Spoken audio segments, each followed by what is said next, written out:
Ia whaatalofa atu Samoa ele nei tūlau le aso. Le ia lo leo lo whaatawaa. Ia e whaifo I masui o I maa nei, su le sunga I le whaife au. Ia po le sunga fo le whaatonu ia Mike Pureta. Ia e whaafelo ia tuai I tātou ainga le nei tūlau le aso. Ia o le tātou polkalame maasani o le LAOAI o le TUPU. Ia e au ala atu fo I le tātou wala leo, ia ma le tātou wala ata o le 𝚗𝚘𝚗𝚒𝚘𝚗. Ia, manatu o lo o au ina pele masina le nai tu o le tātou ainga. O le ala lea o le whaafelo ia tuai I le tātou ainga. Awa fo'i tupu mtamali. Ia o whale polu fo'i o tō whinga. O tūla toa o le au fue loloa. O whale tua matausi. O sa o ao o sa o au manga. Ia e whapea fo'i le malosti o lo tātou nu. Fuola lo vao o Samoa au ata e au. Ia whaatalo whātu suafu man malo Yesu Keriso. Ia e fia fo'i e whaafelo I atu le au salevi. O le polo tau le tua.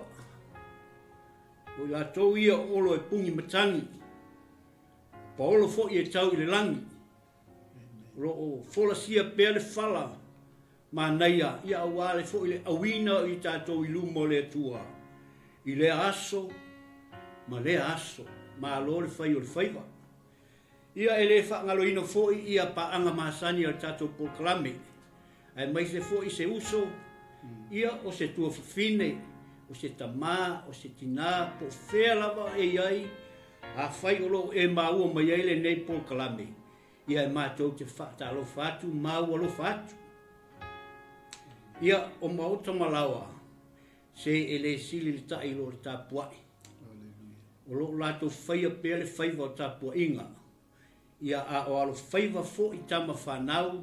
Ia e mai se fo I Samoa e ala I ngā luenga. A wale tau singa o tātou. A inga whaafelo I atu I tamā. Matina mātutua. Wha malo le whai o le whaiva. Ia e a tia fo le awa e whaafelo I atu ai. I sio mato e kalesia le alofa tūnoa. I au kilani nei. Lau sunga fo I le tamā whaaleanganga I a 𝚟𝚒𝚙𝚢𝚑. Ia e maise le whatua I a tise ngā 𝚟𝚒𝚍𝚎. Wha malo lava le unsai nei asu. Ia le ngata I lea. Ia o whaife au uma a le alofa tūnoa. Ia poso se e kalesia lava. O lo maua mai le nei polkalame. Awa o te tali tonu e le upu wha Samoa e whapea. O lupe sa vau ese ese. A ua fui whatasi. Ona umanatu lea. Po whea lava se e kalesia e te iai. Po lea lava lau e kalesia. O whea foi o anga I ailo sa. Ai a tātou o mailo le upo le atua. E tasi lava tātou. Lono winga. A tātou o mailo le upo le atua. E ia I tātou le ava ma le whaalwalo. E pay attention ai le upo le atua. Amen. Ia au le nei tūla. Te masalo o le a tātou wolo e tātou polkalame. Ai o le atu I whaatonu. Sunga ia Mike Pureta. Ia pe eisa na whaatu lima ai ale ai. Ia ona a mata ele o tātou se talo lau sunga. Pastor Mike. Tai lau sunga te tai. Mo le unoa iu te iloa. O le tawha talofa la wana. Tasi ma le ngā whaalwalo. Ia. Ta pena ia sta talo. Moli atu ta taulanga I le tua le nei aso. Ia. Kawa o e tamāne ne fiafi. Alleluia. Lei lava se mea mātou te mawhaia le li ia pe au noa ma le mana o lau fio. Thank you, Lord. E vai le tangata. E uma le poto ma le malama le li. Amen. E le mawhai lava o le mātou tala ina ua fionga mamana. Amen. Mātou whatangisia le li. Laua nganga pa ia. Sosoni ina le li le amata ina le nei polokalame. Amen. Wale au ina atu I tonu maota malawa. O lungo o telefoni, o lungo le ea. So se platform le li. E au atu ai le sa vali o lo tala le lei. tamau mātou whātangasia lau fio oe au le ngaluenga. Whesoso ani mai tamā. Anga le fo I loto ma ayo fina ngalo le lii. O lo ainga le nei fiafi. Mai se le tua o Samoa si o mātou atunu pele. Whamanuia I le polokalame o le lo ayo tupu. I le nei lava fiafi mai se le ali e. Whaongaina I maua o ni mea whai ngaluenga le tua. Molo lava fina ngalo. Whaftai ia I wo mapaanga le li o le foi au unanga o lo moli ina lo fina ngalo. I so se maota ma so se lao I lea taimi ma lea taimi.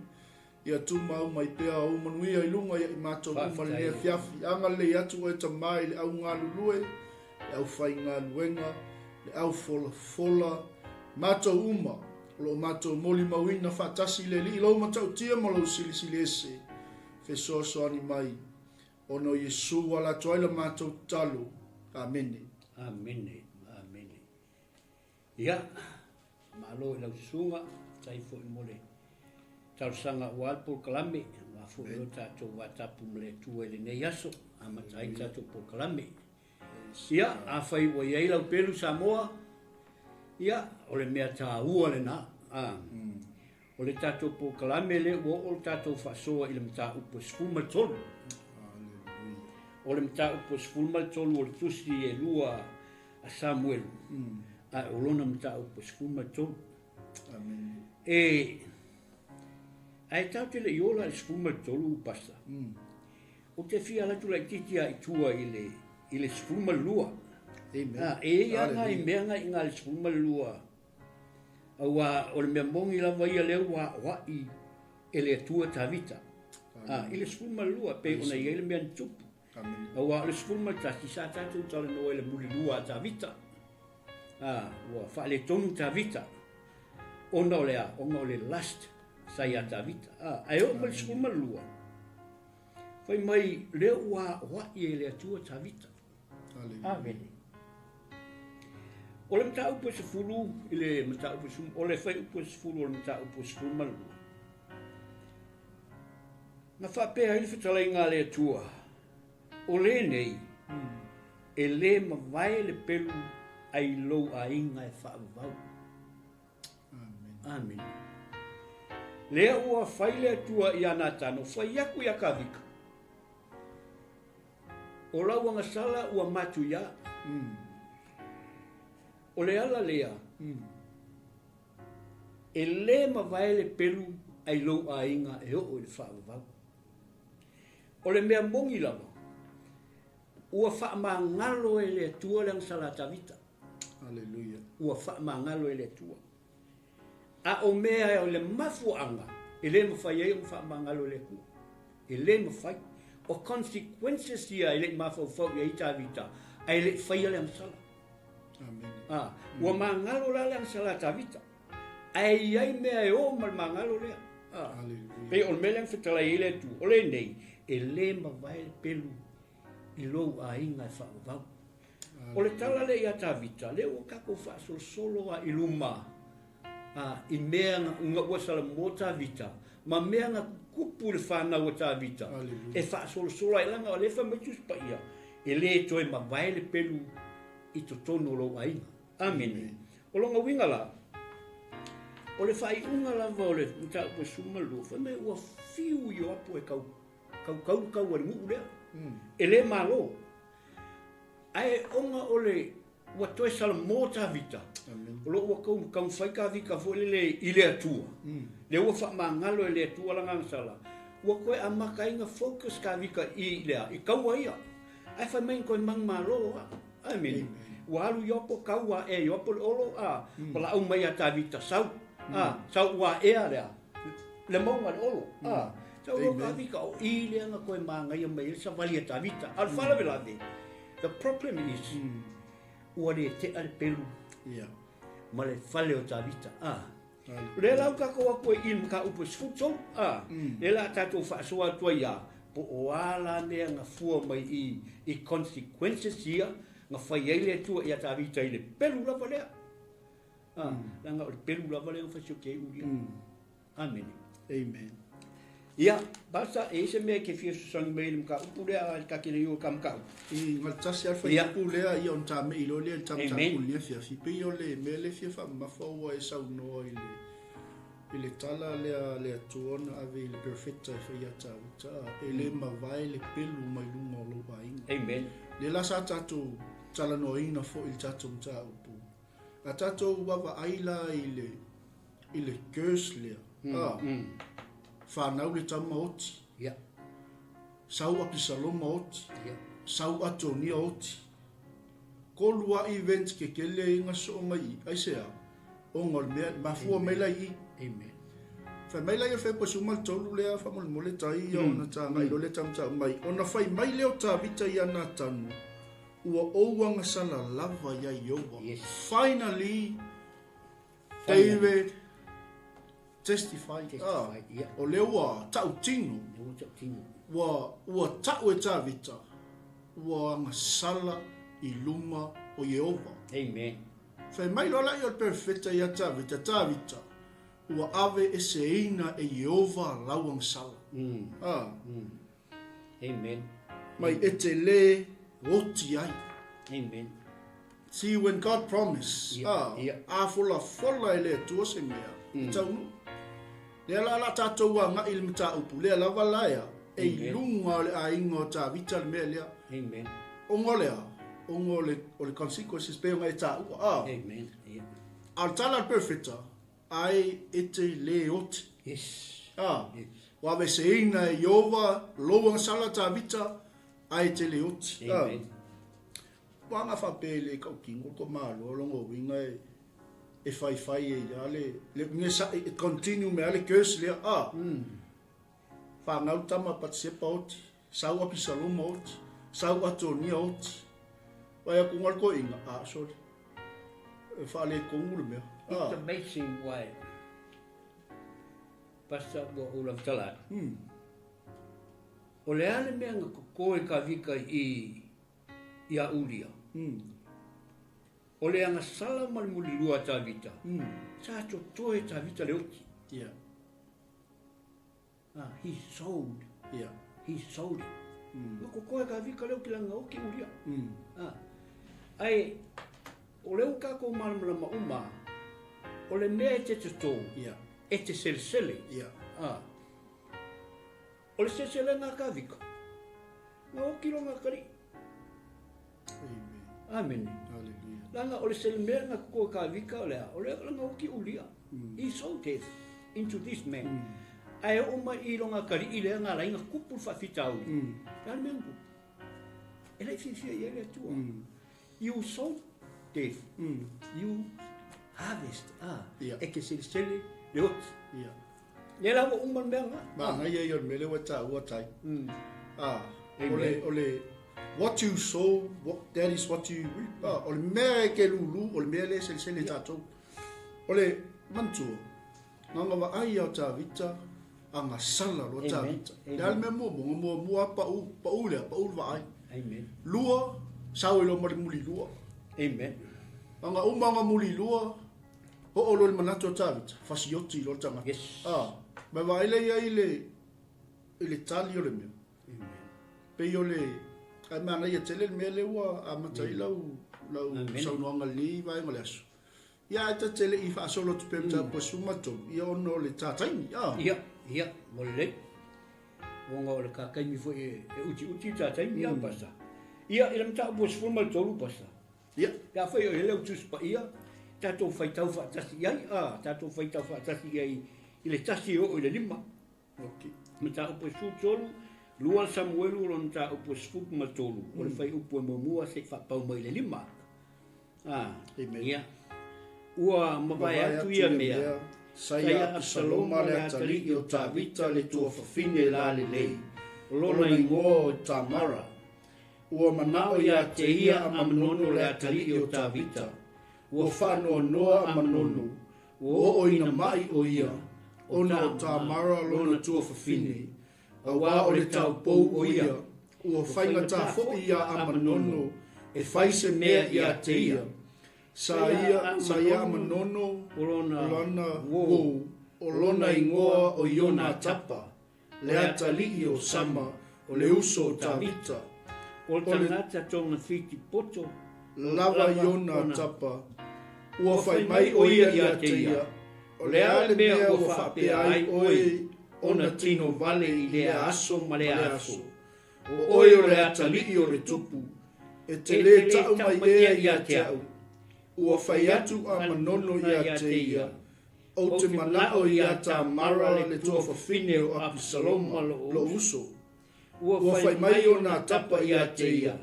Ta oto ia i lo moenga. Ma e whaatanga mai. A saulo ta mā e asi mai i a te oe. Ona e whai atu lea i a te ia. Sei sau ta mara lo tua whawhine. E au mai se me ai ma au. Ma ia sauni e ia se me ai i o luma. Ina ia o iloa ai. Ma ia whawhanga mai i a tea. Amene. Aleluia. O le manga ia i o le whaitau lea a. Leo ke vai a kua sa o ale peru lea a. Leo a maka ai le. A mata ale whai le mata upo. Spun mai tolu lea. A maka ai le peru lea mkarang wai lea ku. Whai mai. O le. Whai mai le urutala. O le whasinga o a manono. Lea tali'i o tawita. O a manono o le urumatua lea tawita. Amen. O le urumatua lea tawita. Au Absaloma o le lona tolu lea wa tali'i o tawita o lona winga. E mua o a manono i le nofo ali. Amen. Ai whai maila i o le whaitau lea i le whai upu mua ma le lua. Sai ai o Absaloma o le atali'i o tawita. Ai sai ai lona tua fufine e matua la le leilava o Tamara. Amen. O Tamara o lona tina o Maaka. O Maka. O le fufinge lea. O le awhawhinge o le tupu ingo i atala mai. O le tupu o kasuri. Le ke mau e Samuel e lua mta upe tolu whai upe lima. A o manono lea. O le uru matua a tawita. O le kinga o manono. O le whawhinge ingo i a ainoama le yeserelu. Mai tau mai o no winga. O a manono o lo so o lea. I le laina o le nofo ali. Ai whai mai tuspa ia. Ua lofa a manono ia ai. Ia Tamara. Ua o fo inga mai valea ai. Mai o mai valea ka maro. Ile mai. Ai whai mai o kofinge o. O kofinge o Absaloma. Ai wha whea ia. Ele so kofinge. But he never. Ele iai maskal mi whai mai ai. O longa kofinge. Nga o nga kaua o kofinge o Absaloma. A o ia. Ele ai. Whai mai. Ua o mai valea i a Tamara le tua whawhine o Absaloma. Lo uso. Mai le tua whawhine o Absaloma. Lo uso. Ameni. Ai, o le mai valea lea o le kama lea. O nga, whai mai ele i loa ele teine lea se tane. She was still a virgin. Tamara. O le winga fo le ingo le pula Tamara. O le maa ngai ia pas. Tamara whai mai o le palm tree. Le kalango ai in me le famai oi o le palm tree o se la aueola. E signify ngai le, e signify ai le fulfillment. Fruitfulness. Fruitfulness e signify ai le fulfillment o mea. Awa ale fruitful. Whai kai. Praise the Lord. O Absaloma, famai oi o le tama, o le filemu, father of peace. Amen. Mai o tangata e mau le fili e mu o lon tama. Roka kango ia ka vika. Mai o tangata le Absalom. O le winga. E mau le fili e mu o lona tama. O le winga ngā ringoa. A manono. O le winga lona ingoa. O le faithful. O le staple. Ngā ka fwoi le staple i whakua kuinga. Ai atato wa ai i le tala le nta upa suma tonu. O mea uma ia winga i o lato ingoa ia. E le aima se mea na tauru. O winga uma o lato ingoa ia sa whamtalatu. E le iaima se mea na tali atu ia se tasi o lato e toto. Amen. E se meki se whapopo ia i pata. Ole manaya ia ole mele wa saunua i pasta o le manunga la tatou taimi. Ole upu maanga ia loke wa ia koe i whai mai ua whaanoa noa amano. Amen. Ua ia te ia le mai ona o tā mara lona tua whawhine. Amen. Tini me mai e whaangoa ngoa. Amen. Ko i ngā whaperetani ia longa winga wa in love. Yeah. Yeah. Ia lea e whai mai le whai pule mai ua whaanoa noa amanono. Ua o ina mai o ia ona o tā mara lona tua whawhine. Ilan mafuanga le in whaangoa ngoa. Mai in love ka malo ia tāma. Whai mai. A wā o le tau pou o ia. Ua whainga tā fo ia amanono. O whai se mea ia te ia. Amen.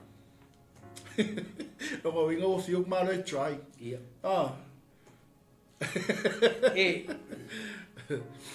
Pe fōringa mai pasta. E fōringa mai fo lele o lai ka mwhai ale i le trick ia tamara. Yeah. Ka mwhai ngia because whai mai o lai wa rofa i ai.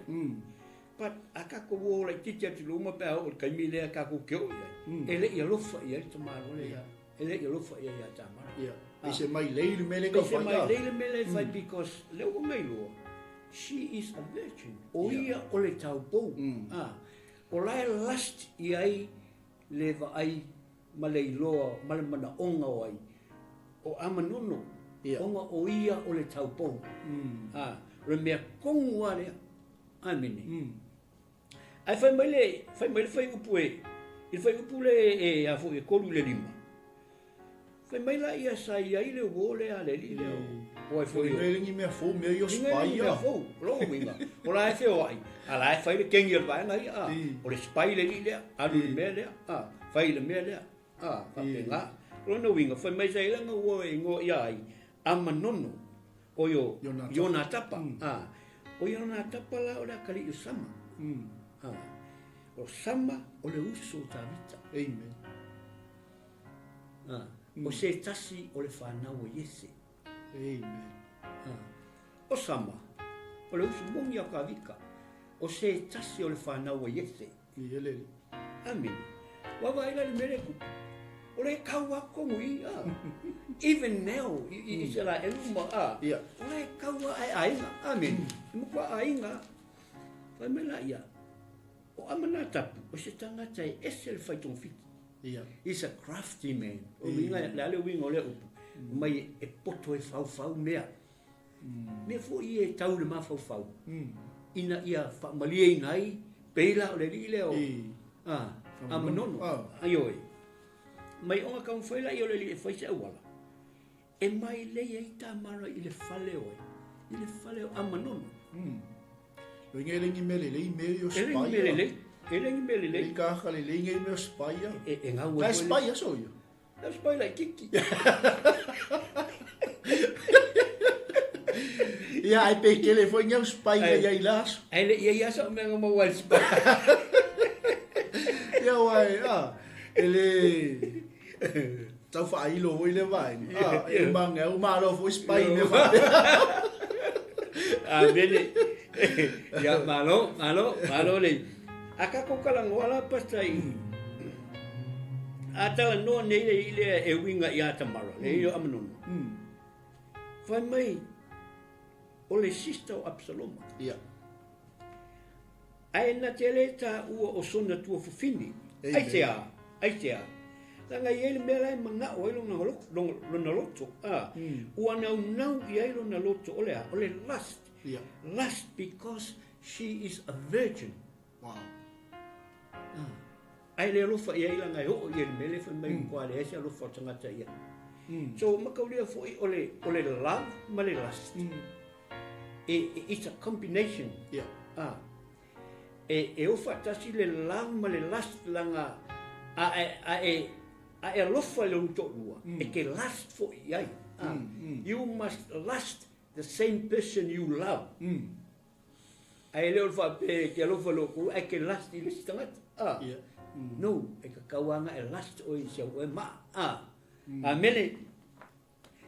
Mai, ole, makaulia fo ila pasta. o le taun fo i le atavita sa ia. O le las. O le las, le LAOAI ai. A manono. E le alu ese alpe. E le alu ese alpe. O le au kako kalangoa nge pelu le langa o i leo whasa solo mai ele pelu. O le winga kongu a leo mata upu lea, o le pelu. Le winga leo mata upu sutolu, leo o tatou tala noa ele pelu. E le mawai ma le ainga o ta vita. E le kasi se pelu, o kau kasi mau pelu leo ka ai o kwei. O le town folo lea po le wha le tonu leo ta vita. Lea foi o solo i kongu i. Amen. E le mawai le pelu. E le longo winga. Ko le ale le whamangalo le tua o le angsala tabita. E iai al peru whale o tabita. Langa mo whetalai ele atua. Amen. Ia o le asau kilo e pata i le mea. O le si me mana, ia luke wa aia ko i ka uso leo ionatapa. O whai me tala tu spa i o wa aia ko ionatapa sori. So le walu ki ngol ka ko kamu a manono li. Me wa tino vale o ia. Ia. Whaangoa. Pei ele se akari o se kupu. Ioi. O pei ele se alo li. Ioi. Le ala fai mai ua whaapea ai oe. O le ala mea ua whaapea ai oe o na tino vale i le aso ma le aso. O oe o le ata li i o tupu. Ma kwa ke ia skama i o nā tapari wai kako kamo amanao. Nta di mkwa anu ari ki kori. E anu e fori ki kori mea. Ma vai tātou nā e sel mea ngai ki kira ia. E anu e lo tino. Longo winga. Tilo a oe i lau maa. Mai polo wa umaso sa ka mai ki ai. Au nga ka makua. O fai fo me fa tangata matua. Ole manga ia ole me because pasta nga wa fa mana tua mai ole me le mai walu tino. It's happening iku kong ole ahingo kupu. Amen. It's happening. Langa le ka kalango le Peru le fa awau. It's the Peru is in his family.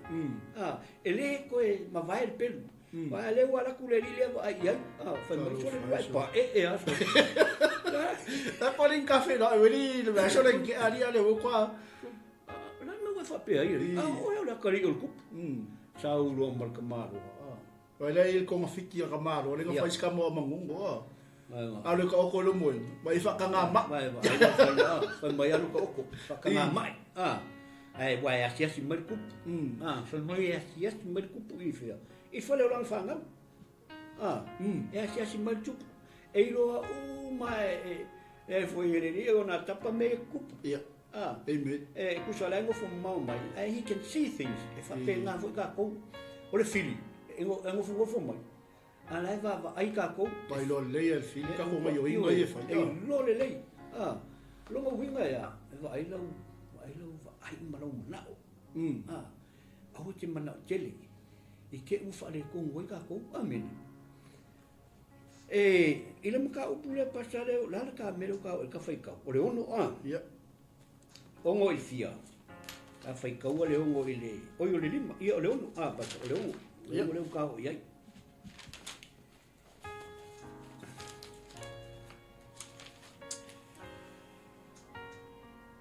O le ongo se fulu. Ka whaikau o le ono se fulu pasa. Ua ta oto. Ona ta oto ai leo ama nono ua whaatanga mai, wa watu le tupu e asi a teia. Ona whai mai leo ama nono i le tupu. Se i sauta amara lo to fine, ma ia sauni e ia i o uluma ni whaapapa a reto se lua. Amen. Na te whawhanga fo i a tea. Ua e watu e ta vita i a ta amara i lona whale. Ua whaape atu i ai, se e aluane i le whale o ama nono lo to ngane. E te sauni e ni me ai mana. Na alu leo ta mara i le whale o amanono lontua ngane a o ia ua ta oto. O na tango ai le e ia i le pulu ngā whalawa ua lomi ma whai a i whapapa a reto i ona luma. Na ia tunu fo i whapapa a reto. O na tango lea o ia i le pani ma sa sa ai fo i ona luma.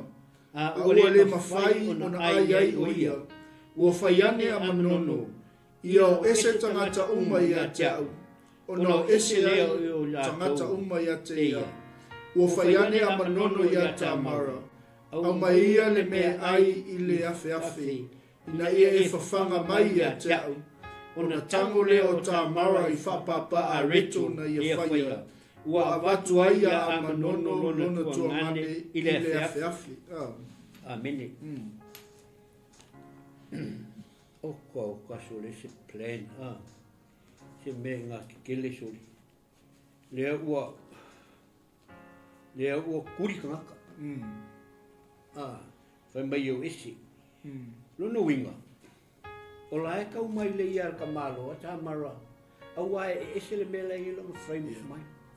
Longa mentality. Ese. Ese o ai le iloa e le iloa tā mara ngā mea. But o le whawhikau. Pata o le whawhikau i le ka okua i a ka vika. O le me momua. Rāne me whakanga i ka vika longa whinge alu i a amanu.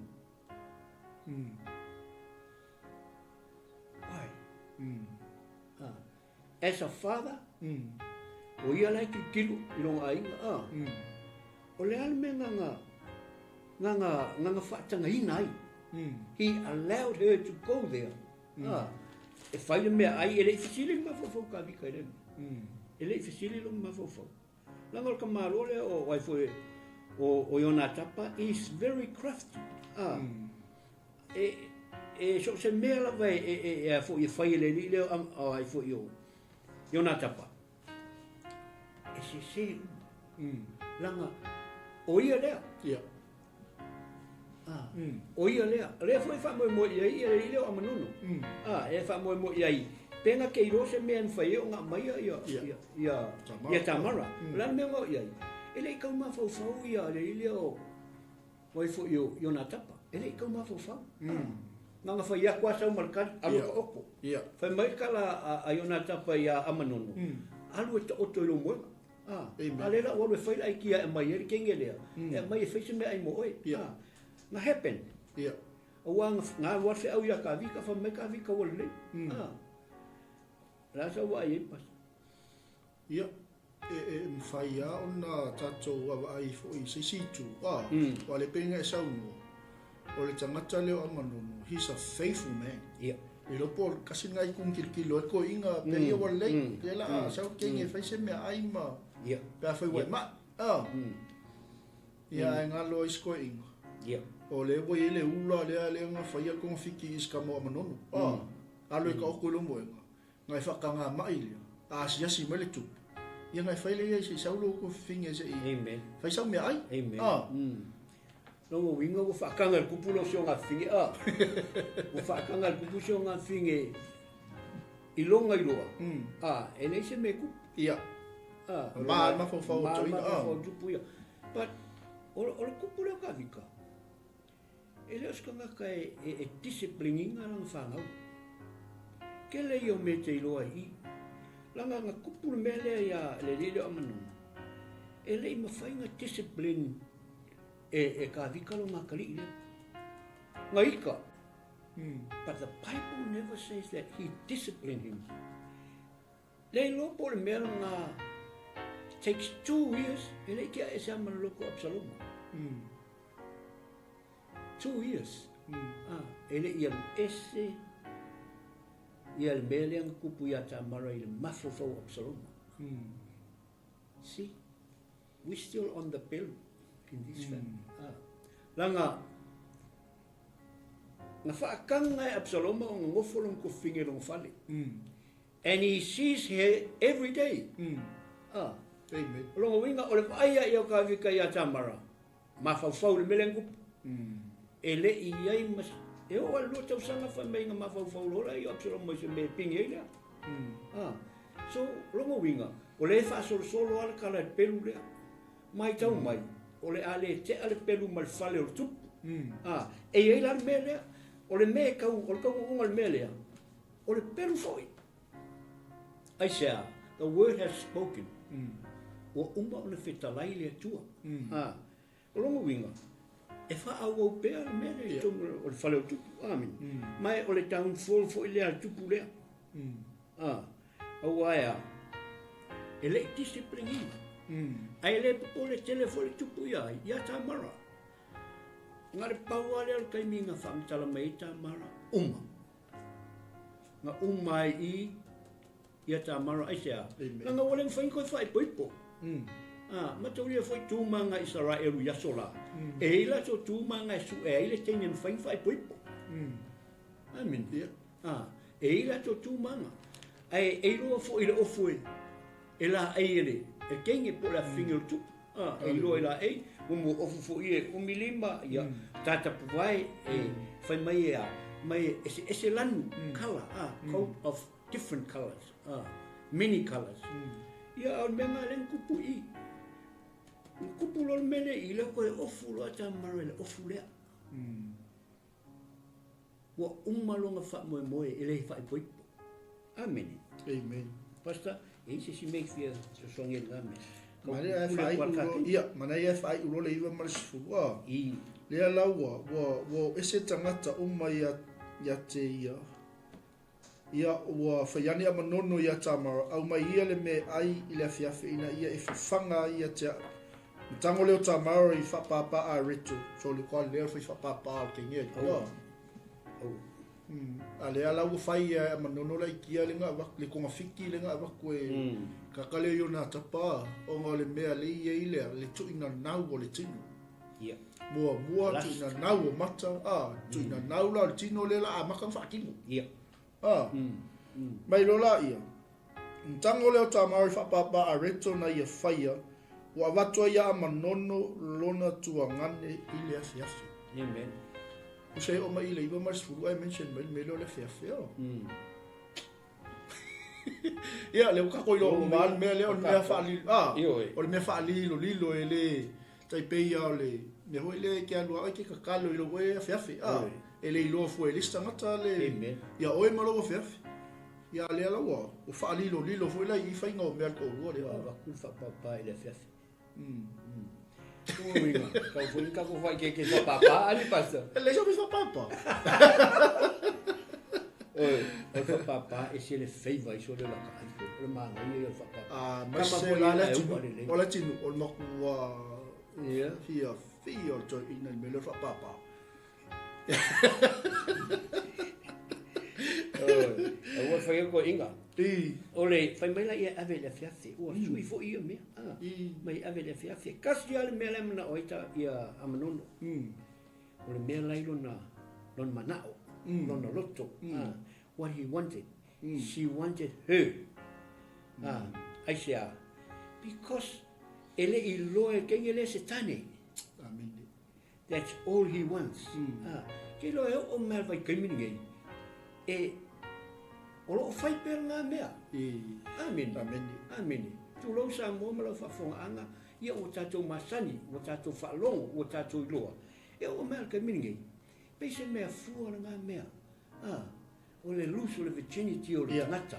Peise mea fua. E ta tau I ta maitai. O na whai tete I ai a wā. A e lo pui oe. E ke maua se tane le lei. Angal kele vai kaminga I tupulanga. O kele ako ngā tupulanga fu ia ngā palme mga oi, o mea le mga oi, peia o mea le loko a manu. That's all he wants.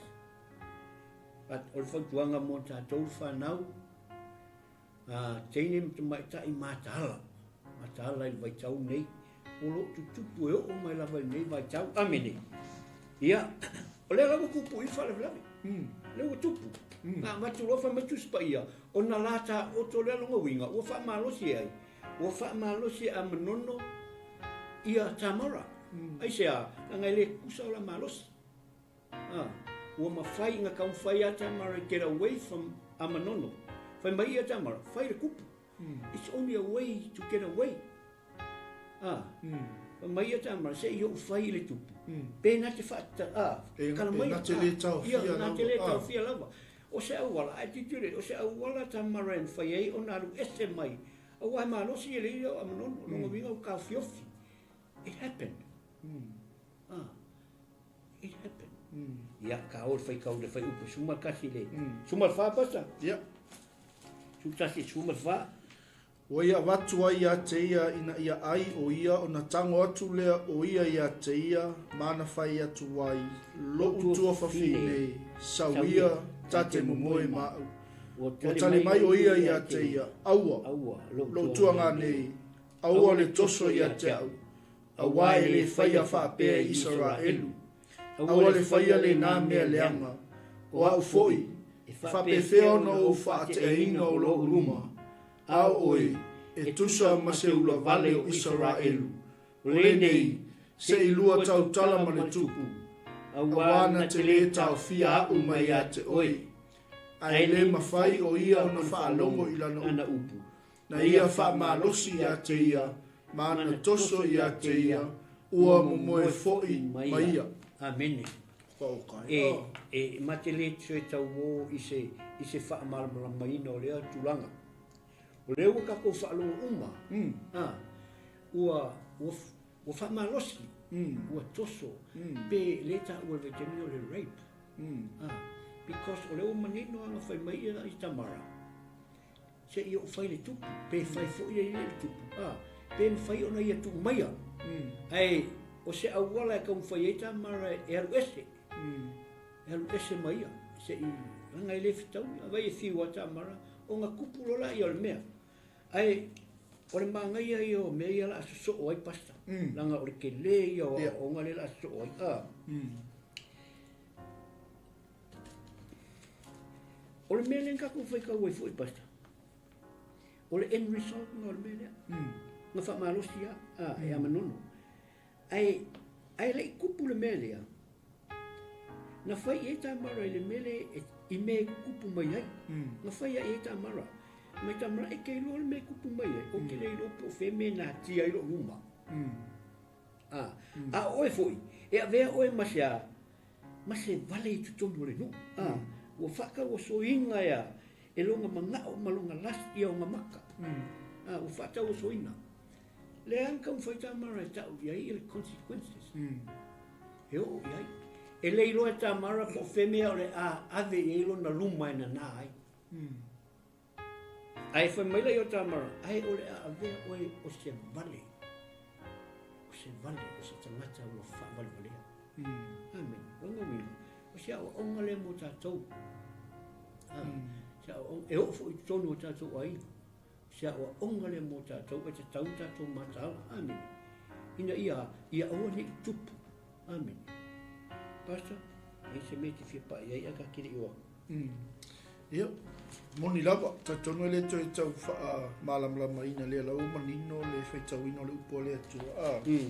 Ia le ngai o inga la, lea ma le en pisau le wa mai. Ia e se i tuli pena i wa inga tā ua ia o tato tā upul nei, ia, ono tato taimi. Ia, Pastor, kasi alwhai upule sulima. Se ka whai kau wha kasi ala, ia se kakalangwai. Nanga e ngai meia e se ka ua i. E sfuma lima.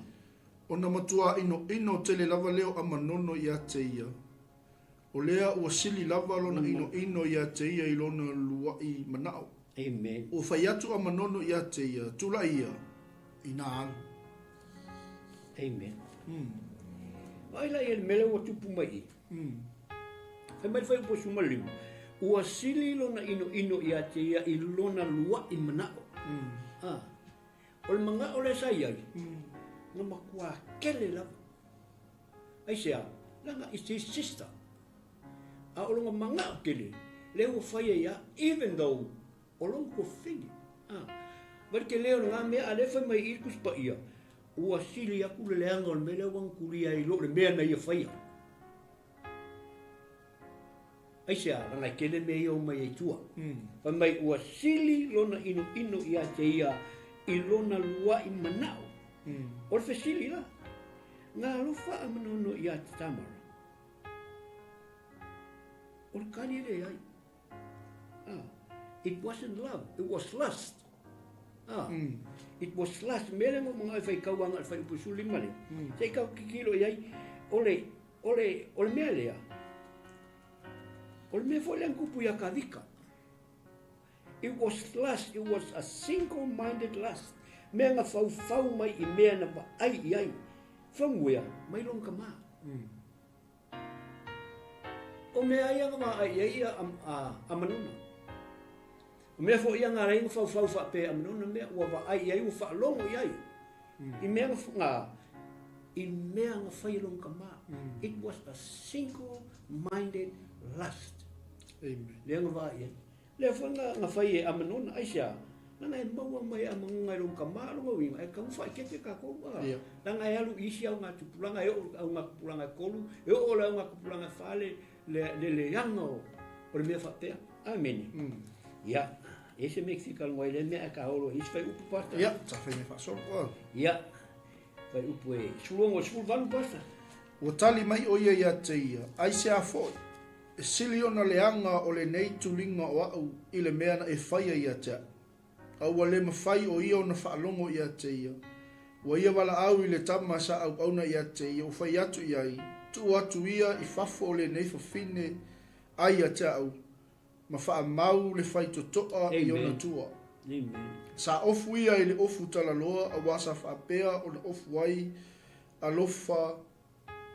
alofa fine o le tupu o e tau pou. Ona a i tai lea e le au auna ia te i whafo. Maana wha mauina le whai totoa i ona tua. Amen.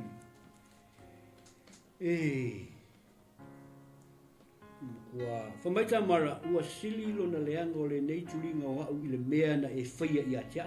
O le tuli whapea o tamara. Pasta, o le tuli whapea o tamara ina umar mea ngā ras ia le li lea o amanonu. E ta umai ai.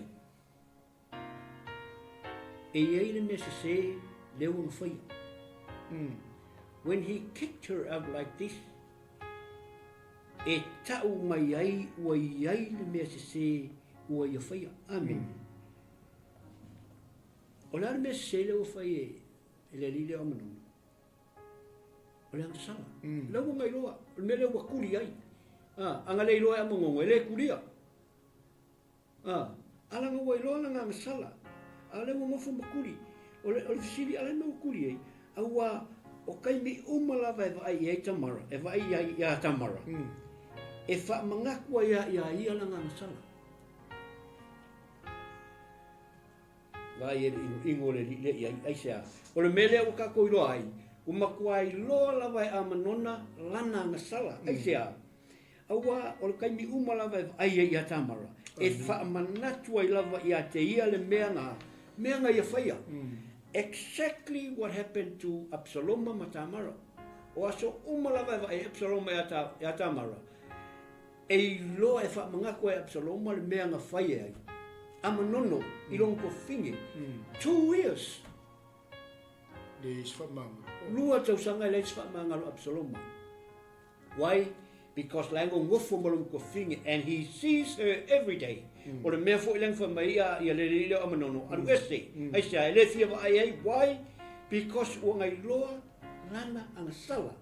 Every time se wa ai ia Tamara. E wha manatua tua ia te ia. Langa angasala. Ni eleli. Pastor, se me ki fia. E mana ia e sam uploa ia ngai vaenga i toi. Ia. O na o le tātai. Ia, okay. Lo tāpena mai fo i leo au ngā le tua mo tātou taulanga fiafi. Ia, tu atu pela mano e la sunga wa ia na ona whailo mai lava o mea tā ua nai.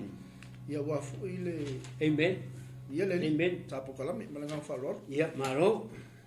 Tātou ainga ia e ona o le taimi e manu le tātou taimi. Ai pangalea ua ole teiro ole a fa umar tātou por kalame. Langa ua uti tātou taimi olo iai foi lau whainga ruenga. Ai ele umar whai aso le li o tai au foi le si aso. Ia ma le aso varaile, le aso tōnai e whapea foi le lava i aso. Ai e kasi al me leo te fia wātua i close ai roa tātou kalame. Whai mai Absaloma i lon tua whine.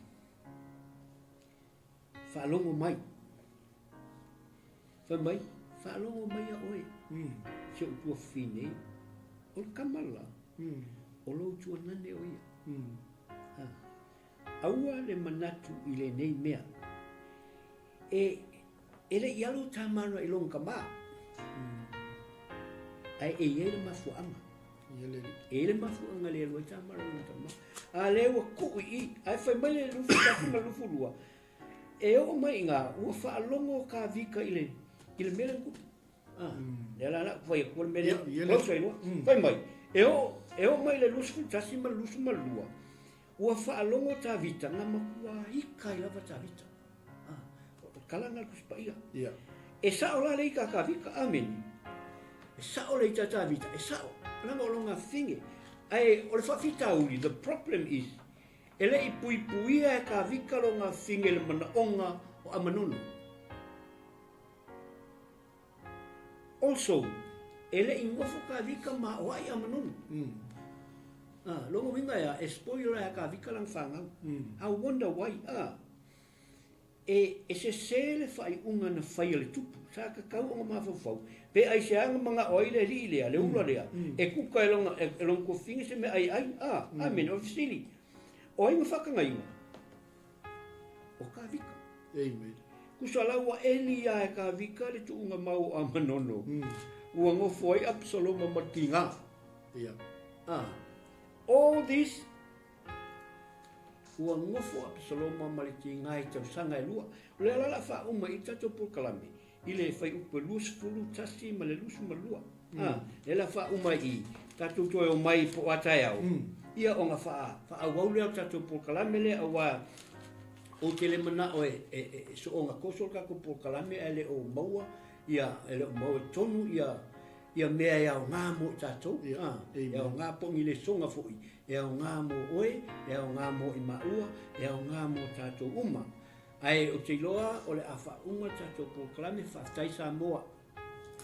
Whaftai I lau whafunga anga I le nei tula fiafi.